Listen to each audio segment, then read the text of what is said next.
அனைவருக்கும் வணக்கம்.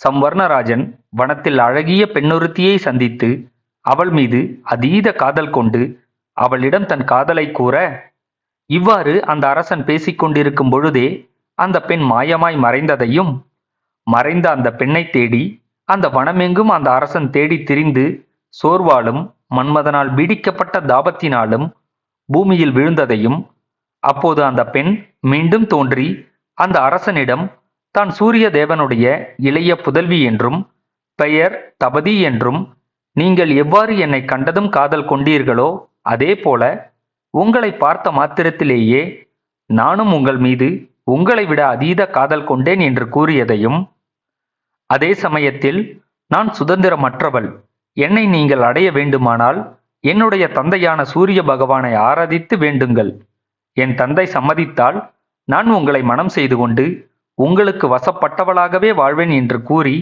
மீண்டும் மறைந்ததையும் முந்தைய பதிவில் பார்த்தோம். இனி அடுத்த பகுதியை பார்க்கலாம். தபதி மறைந்து மேலுலகம் சென்ற பிறகு அந்த அரசன் மனநோய் உற்றவனாக தபதி தபதி என்று அழைத்து புலம்பினான். மேலும் அந்த அரசன் பலமுறை தடுக்கி கீழே விழுந்தான். மறுபடியும் எழுந்து ஓடினான். ஓடியும் தபதியை காணாமல் அந்த அரசன் பூமியிலேயே திரும்பவும் விழுந்தான். படை பரிவாரங்களுடனும் வேலைக்காரர்களுடனும் வேந்தனை தேடி வந்த அமைச்சர் தரையில் விழுந்து கிடக்கும் அரசர்களில் சிறந்த அந்த சம்வர்ணராஜனை கண்டான். சிறந்த வில்லாளியான தன்னுடைய அரசன் தரையில் விழுந்து கிடப்பதைக் கண்டு அவனுடைய மந்திரி தீயினால் கொளுத்தப்பட்டவனைப் போல துடித்தான். பிறகு அந்த அமைச்சர் விரைவாக அரசனுடைய அருகில் வந்து நட்பினால் பரபரப்புற்று பெண் மீது மோகம் கொண்டு மூர்ச்சித்து விழுந்திருந்த அந்த அரசருக்கு அரசரான சம்வர்ணராஜனை புத்திரனை பிதா எடுப்பது போல பூமியிலிருந்து தூக்கி எடுத்தான். புத்தியிலும் பிராயத்திலும் புகழிலும் நீதி சாஸ்திர ஞான பயிற்சியிலும் முதிர்ந்தவனாகிய அந்த மந்திரி அந்த அரசனை தூக்கி எடுத்த பின் துயரம் நீங்கியவன் ஆனான். எழுந்து அவ்வரசனை நோக்கி, இனிமையும் நன்மையும் உள்ள சொல்லினால் மானிட புலியே பயப்படாதே, குற்றமற்றவனே, உனக்கு சுகம் உண்டாகும் என்று கூறினான். போரில் சத்துருக்களை வீழ்த்துபவனான அவ்வரசன் தான் பசியினாலும் தாகத்தினாலும் தாபத்தினாலும் தரையில் விழுந்ததாக உணர்ந்தான். தாமரை மலரின் வாசனையோடு கூடிய குளிர்ந்த நீரினால் தன் தலையை நனைத்து கிரீடத்தை சரியாக பொருத்தி கொண்டான். பிறகு பலசாலியான அந்த அரசன் மூர்ச்சை தெளிந்த பிறகு அமைச்சர் ஒருவனை தவிர மற்ற சேனை எல்லோரையும் திரும்ப நாட்டிற்கு போகுமாறு கட்டளையிட்டான். அந்த பெரும் சேனையும் அரசனின் கட்டளையை ஏற்று நாடு திரும்பியது. பிறகு சம்வர்ணராஜன் ஸ்நானம் செய்து பரிசுத்தமாகி சூரியனை ஆராதிக்க கருதி கைகூப்பியபடி சூரியனை நோக்கி நின்றான். அப்போது சம்வர்ணராஜன் காமக்ரோதங்கள் ஆகிய சத்துருக்களை அழித்த தன்னுடைய புரோகிதரான வசிஷ்டர் எனும் ரிஷியை மனதில் தியானித்தான். அவ்வாறு அந்த அரசன் இரவும் பகலும் ஓரிடத்தில் நின்று தியானம் செய்து கொண்டிருந்த போது 12ஆம் நாள் பிரம்ம ரிஷியான வசிஷ்டர் அவன் முன்னே தோன்றினார். ஆத்ம ஞானம் உள்ளவரும் தர்ம ஆத்மாவும் ஆகிய வசிஷ்ட முனிவர் இவ்வாறு தவத்தில் மனம் வைத்திருந்த அரசனை கண்டவுடன் தபதியினால் அவன் மனம் அபகரிக்கப்பட்டிருப்பதை தன்னுடைய திவ்ய ஞானத்தினால் அறிந்து அவன் விரும்பியதை நிறைவேற்ற கருதி அவனிடம் பேசினார். பிறகு சூரியனுக்கு ஒப்பான தேஜஸுள்ள அந்த வசிஷ்ட பகவான் அவ்வரசன் பார்த்து கொண்டிருக்கும் பொழுதே 1000 கிரணங்கள் உள்ள சூரிய தேவனை காண மேலுலகம் நோக்கி சென்றார். தவ வலிமையில் சிறந்த அந்த பிரம்ம ரிஷி 1,00,000 யோசனை தூரத்தை ஒரு நொடியில் கடந்து சென்று சூரியனிடம் தான் வசிஷ்டர் என்பதை தெரிவித்தார்.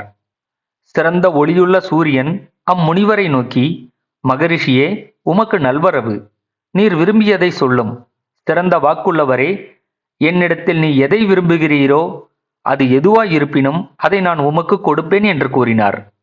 சூரிய தேவனால் இவ்வாறு சொல்லப்பட்ட அந்த மகரிஷி பிரகாசமான கிரணங்களோடு கூடிய சூரியனை வணங்கி வாக்கினால் துதி செய்து கொண்டு ஒவ்வொரு நாளும் ஒரு நிமிஷத்திற்கு 344 யோசனை தூரம் குதிரைகளால் செல்லும் அந்த சூரியன் பக்கத்தில் நின்று கொண்டு பின்வருமாறு சொல்லத் தொடங்கினார். பிறப்பு இல்லாதவரும் 3 லோகங்களையும் சுத்தம் செய்கிறவரும் பிராணிகளுக்கு ஆத்மாவும் கிரகங்களுக்கு அதிபதியாகவும் சிருஷ்டி பிரளயங்களுக்கு இருப்பிடமும் உத்தமமான மகா ஆத்மாவுமாகிய சூரிய தேவனே, உங்களை வணங்குகிறேன். மிகச்சிறந்த ஞானத்தையும் உலகத்திற்கு பெரு விளக்கும் மக்களின் நன்மையை விரும்புகிறவரும் தாமே உண்டானவரும் ஜொலிக்கின்ற 1000 கிரணங்களோடு கூடியவரும் விரிவான ஒளி உள்ளவருமாகிய சூரியனே, உங்களை வணங்குகிறேன்.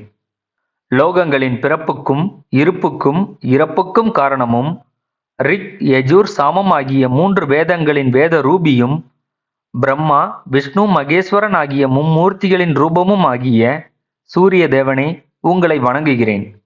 இவ்வாறு சூரிய தேவனை வசிஷ்டர் துதிபாடினார். அதை கேட்ட சூரிய பகவான், உம்மால் துதிக்கப்பட்ட நான் இப்பொழுது வரம் கொடுப்பவனாக இருக்கிறேன். உம்மால் சொல்லப்பட்ட துதி என்னிடம் பக்தியுள்ளவர்கள் ஜெபம் செய்வதற்கு உரியது. நான் அவ்வாறு ஜெபம் செய்பவர்களுக்கும் வரம் அளிப்பேன் என்று சொல்ல, அதை கேட்ட வசிஷ்டர், சூரிய பகவானே, சாவித்திரிக்கு இளையவளான இந்த தபதி எனும் உமது குமாரி இருக்கிறாளே, இவளை சம்வர்ணராஜனுக்காக உம்மிடம் கேட்கிறேன். அந்த அரசன் மிகப்பெரிய கீர்த்தி உள்ளவன், தர்மங்களை அறிந்தவன், உயர்ந்த புத்தி உள்ளவன். ஆகாயத்தில் சஞ்சரிப்பவரே, உமது பெண்ணுக்கு சம்வர்ணராஜன் தகுதியான கணவன் என்று கூறினார். அதை கேட்ட சூரிய பகவான், மகரிஷியே, அரசர்களில் சம்வர்ணராஜன் சிறந்தவன். நீங்கள் ரிஷிகளில் சிறந்தவர், தபதி பெண்களில் சிறந்தவர். பிறகு கொடுப்பதை தவிர வேறு என்ன இருக்கிறது என்று கூறி தன் மகளான தபதியை அந்த மகரிஷியிடம் கொடுத்தான். பிறகு சூரிய தேவனிடம் விடைபெற்று கொண்டு அந்த மகரிஷி தபதியோடு சம்வர்ணராஜன் இருந்த அந்த வனத்திற்கு திரும்பினார். தான் விரும்பிய தபதி என்னும் தேவ கன்னியை வசிஷ்டருடன் தன்னை நோக்கி வர கண்ட அந்த அரசன் மிகவும் மனம் மகிழ்ந்தான். வரம் கொடுப்பவரும் கிரகங்களுக்கு அதிபதியும் ஈஸ்வரரும் ஆகிய சூரிய பகவானை தவத்தினால் ஆராதனை செய்த பிறகு வசிஷ்டருடைய மகிமையால் தான் அவன் தான் விரும்பிய பெண்ணை மனைவியாக அடைந்தான். தேவ மற்றும் கந்தர்வர்களால் ஆசிர்வதிக்கப்பட்ட அந்த மலையில் சம்வர்ணராஜன் தபதியை முறைப்படி திருமணம் செய்து கொண்டான். அந்த ராஜரிஷி வசிஷ்டரால் அனுமதி கொடுக்கப்பட்ட பிறகு அந்த மலையிலேயே மனைவியுடன் கூடி விளையாட கருதினான். அப்போது அந்த அரசன் அந்த மலையிலேயே வாசம் செய்து கொண்டு நகரத்தையும் தேசத்தையும் காடுகளையும் தோட்டங்களையும் ஆளும்படி தன்னுடைய அமைச்சரை நியமித்தான். பிறகு வசிஷ்டரும் அந்த அரசனிடம் விடைபெற்று கொண்டு வனத்திலிருந்து தன்னுடைய ஆசிரமத்திற்கு புறப்பட்டார். பிறகு அந்த அரசன் தபதியுடன் மகிழ்ச்சியோடு 12 வருட காலம் அந்த மலையில் உள்ள காடுகளிலும் தடாகங்களிலும் சஞ்சரித்து மகிழ்ச்சியோடு வாழ்ந்து வந்தான்.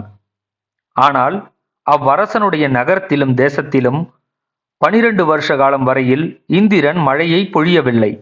மழை இல்லாததால் தாவரங்களும் பயிர்களும் விளையவில்லை. இதனால் மக்கள் பெரும் நாசத்தை சந்தித்தனர். இப்படிப்பட்ட கொடிய காலத்தில் அந்த பூமியில் பனி கூட விழவில்லை. உணவு பற்றாக்குறை ஏற்பட்டு மக்கள் அனைவரும் பசியின் பயத்தினால் பீடிக்கப்பட்டு மனம் கலங்கி ஆங்காங்கே தெரிந்து கொண்டிருந்தனர். பசியினால் மனம் கலங்கிய மக்கள் ஒருவரை ஒருவர் அடித்து கொண்டு இறந்து போயினர். மிக சிறந்த அந்த தேசமானது பிரேதங்களால் இவ்வாறு சூழப்பட்டு யமபுரத்தைப் போல விளங்கியது. இவ்வாறான அந்த நகரத்தைக் கண்டு தர்ம ஆத்மாவான வசிஷ்ட பகவான் அரசனிடம் ஓடி வந்தார். சம்வர்ணராஜனையும் தபதியையும் அந்த நகரத்திற்கு அழைத்து வந்தார். அவர்கள் இருவரும் வந்ததும் இந்திரன் மறுபடியும் மழையை பொழிவித்தான். இதனால் மீண்டும் பயிர்கள் செழித்து வளர்ந்தன. தேசமும் நன்முறையில் அபிவிருத்தியானது. அதன் பிறகு சம்வர்ணராஜன் தன் பத்னியுடன் சேர்ந்து 12 வருட காலம் யாகம் செய்தான். அர்ஜுனா, அந்த சம்வர்ணராஜன் யார் எனில் உங்களுடைய கௌரவ வம்சத்தில் பல காலத்திற்கு முன்னர் தோன்றிய அரசனே ஆவான். அந்த சம்வர்ணராஜனுக்கும் தபதிக்கும் குரு என்பவன் பிறந்தான். ஆதலால் தான் உங்களுடைய வம்சம் குரு வம்சம் என்றும் அழைக்கப்படுகிறது. மேலும் கௌரவ வம்சம் என்றும் அழைக்கப்படுகிறது. அந்த கௌரவர்களின் குலத்தில் தோன்றியவன் நீ. அந்த மகா வம்சத்தில் பிறந்தவன் நீ. அந்த சம்வர்ணராஜனின் மனைவியான தபதியை கொண்டே நான் உன்னை தாபத்யன் என்றும் தபதியின் வம்சத்தில் பிறந்தவனே என்றும் உன்னை அழைத்தேன் என்று கௌரவ வம்சத்தில் தோன்றிய சம்வர்ணராஜன் மற்றும் சூரிய புத்திரியான தபதியின் நீண்ட கதையை அர்ஜுனனால் வெல்லப்பட்ட சித்திரரதன் எனும் கந்தர்வன் அர்ஜுனனுக்கு கூறி முடித்தான். சரி நண்பர்களே, இன்றைய பதிவு இதோடு நிறைவுற்றது. நாம் மீண்டும் அடுத்த பதிவில் சந்திக்கலாம். நன்றி, வணக்கம்.